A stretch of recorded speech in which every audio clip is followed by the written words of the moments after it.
Yo, what up guys? Welcome to the video. Heavy deadlift day. Let's go to the gym. Alright guys, welcome back to another commentary. Now I'm actually going to take you through my full workout just because I realized I've only shown you snippets here and there and I actually haven't taken you through a full workout in quite a while. So started with the plyo part obviously. Now today I actually did 3 sets of 3 on the box jump, but I incorporated that little run up just to focus on that, and I actually increased the box height a little. So sometimes what I'll do is I'll do 3 sets of 5 without a run up, but I'll do it on a little bit of a lower box, but just decided to switch that up a little bit. So if you guys want to do this, you can. If you feel like you want to switch up the sets and reps, just play around with it and just see what works for you. This is what I felt like I needed to work on, just that little end part of the run up. So I did that.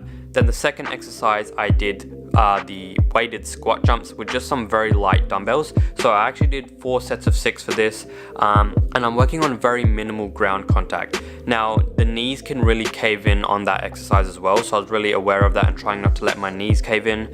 And then from there moved on to the main strength movement of this workout, aka the deadlift. Now I was actually lifting 135 kilos for 3 sets of 3 on the deadlift today, and the strength itself was really good. It was there, but the only thing is I actually forgot my chalk and kind of played myself just because I could not grip onto the bar to save my life.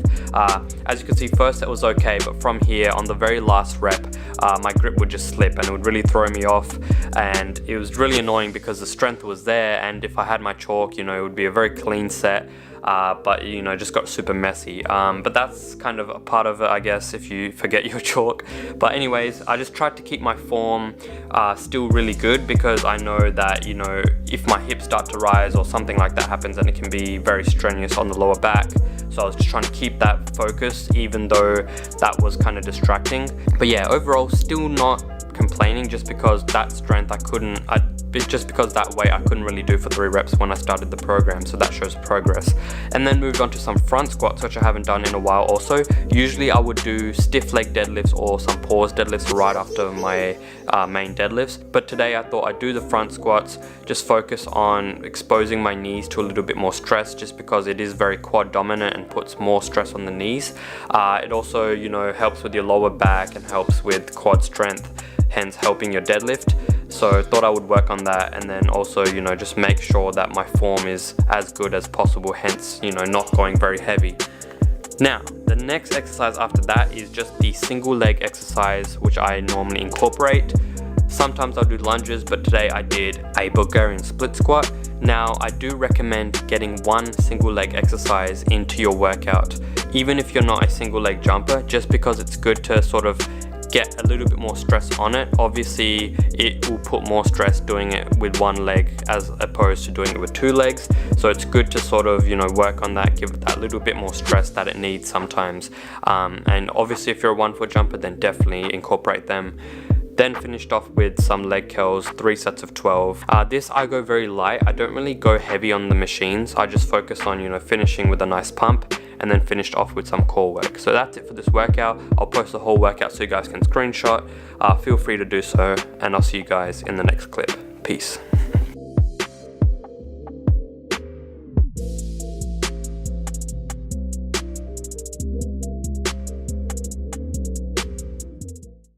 Alright, so I just want to wrap up this video with a quick talking about some programming, just what I think are the most important things in a good vertical jump program. So if you guys are looking for a program, or you want to make your own program, the 3 things that you have to have for it to actually work and for it to be a good program, in my opinion. And the reason I want to do this is because I've got a lot of questions recently about that topic, about programming. What exercise should I do? How many sets should I do? How many reps should I do?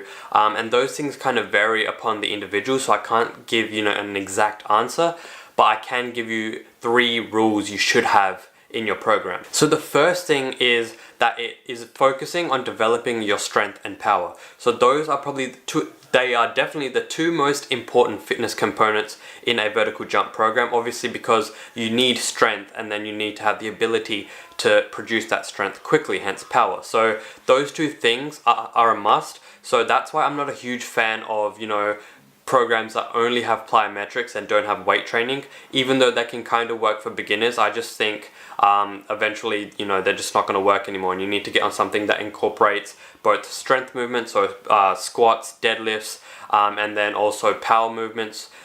Hang cleans are one of them, but then also doing lots of plyometric movements as well, like box jumps and things like that. So that's the first rule. Make sure it is working on developing your strength and your power. Now, the second thing is making sure that it incorporates progressive overload.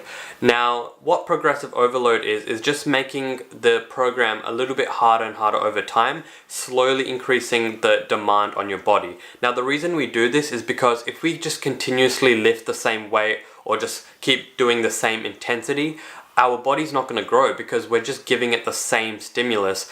How are we going to expect it to grow if we're just feeding it that same thing? So we need to expect more from our body, give it more, put more stress on it so it can adapt to that and then grow stronger. You know, get a new stimulus rather than just doing the same intensity, the same reps. Our body will just become accustomed to that and it won't grow. So slowly increasing the intensity, the frequency, the exercise selection, things like that, changing that up, making it more difficult over time is a great way to get stronger and increase your vertical, and that's a must, not only in vertical jump programming, but in any program you want to do. You need to have progressive overload. So that's the second thing. Now, the last thing is a little bit, you know, it's like, whatever, but it's true. It needs to be sustainable, because so many people, they just want to do a program that sounds fancy or that is like really advanced just so they can call themselves advanced, but they can't stick with it. You know, they might do it for a couple days and they're like, nah, this is too hard. Either they'll mentally just be worn out, or their body can't handle it and they'll just, you know, fatigue, and then they won't stick to it. So choose something that's according to your skill level. Make sure it's not too difficult. Make sure that, you know, your body can still respond and grow from it, but it's not too difficult at the same time, and you can sustain that, and mentally you're enjoying it as well. So those are the three most important things I think you should have in a vertical jump program for it to actually be a good program. And I hope this helped. If it did, make sure to like the video, subscribe if you're new, turn on post notifications. Let me know if you want to know more things about programming, and I'll see y'all in the next vid. Peace.